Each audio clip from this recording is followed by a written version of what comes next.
It is Christmas time in Little Bavaria, and that means that the bakery is busy making German Christmas cookies. And each year we make Springerle, Lebkuchen, Pfeffernuss, and then we have a German sampler which has a variety of those three cookies. And we will make 1,000 dozen of those cookies to sell each year. So it's a very busy time for our team, and we're going to show you today some of the cookies that we make. We are making the Springerle and we're making the Lebkuchen today, and these are some of the ingredients that we use in our Lebkuchen. There are a lot of ingredients in Lebkuchen, and it's kind of time consuming to scale them all, but here is just a sampling of some of the things that make Lebkuchen very iconic.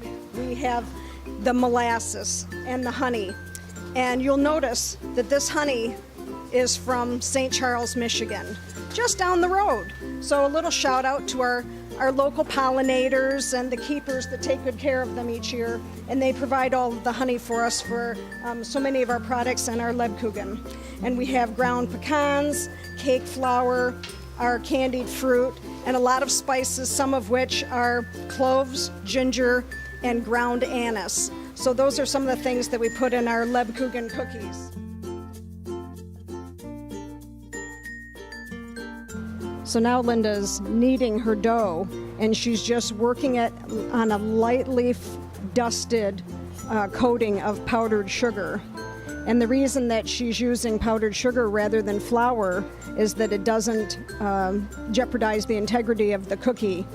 It gives you a dusting and a coating that makes it easy to knead and to smooth out the dough without working flour into the dough, which makes the dough tougher.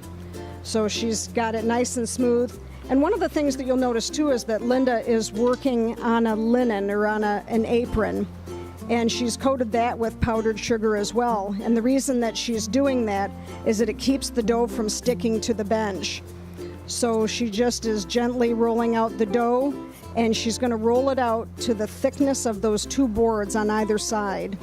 Sometimes now they have rolling pins that you can put rings on to get down to a certain thickness. And this is the same concept, is just so that we have consistency in how thick our dough is. And she'll just roll it down right to the depth of those boards.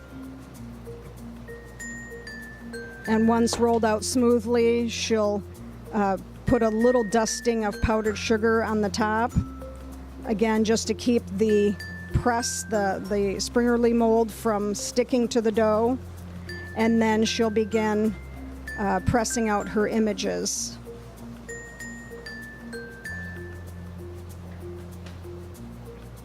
So this is where I'm talking a little height and a little pressure goes a long way to making those nice, deeply embedded images.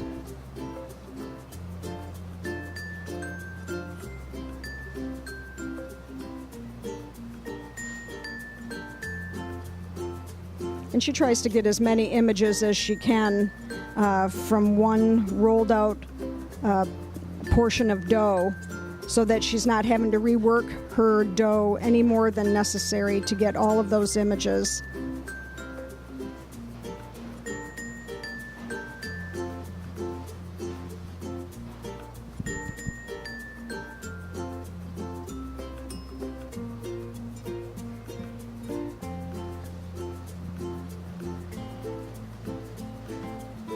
And there's that eye for perfection. She just didn't see a set that was as deep as she thought she should have them, so she was able to just line it up and repress it.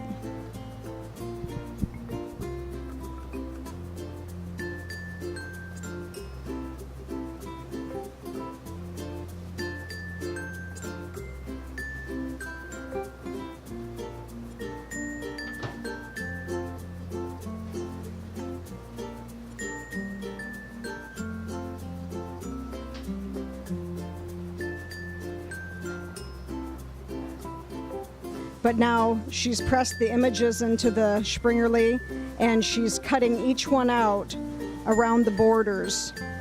Now, in the past, a lot of the people had wooden Springerle molds. Ours is made of cast aluminum. The cornucopia, fish, sailing ships, towers with flags flying, and kites. And so that's the Springerle mold that we've been using for years and years and years. And Linda presses it into this dough that she's rolled out, and then she's trimming them. And she's been elected to do this job since she's tall enough to really get a good pressure on the Springerle, and you really want to embed those images deeply. Then once she's got them all cut out and panned, she'll let them set to dry. In the past, people have left their Springerle out overnight to really let them dry thoroughly. However, we find that letting them set about 45 minutes is still adequate to get a nice sharp image in our cookies. The Springerle and the Lebkuchen have been around for centuries. Both were really developed fully in Germany, and this is an example of the baked Springerle. And the word Springerle, and of course the Germans might pronounce it a little differently, means little jumper. And some of that might be due to how much they rise when they're baked.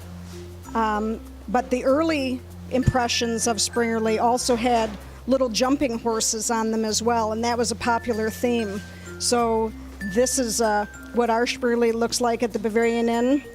And these are delicately flavored with anise oil. And you know, some people just are not real fans of black licorice, but the anise oil that we add gives it such a subtle flavor that most people, when they taste these and they melt in their mouths, they become big fans.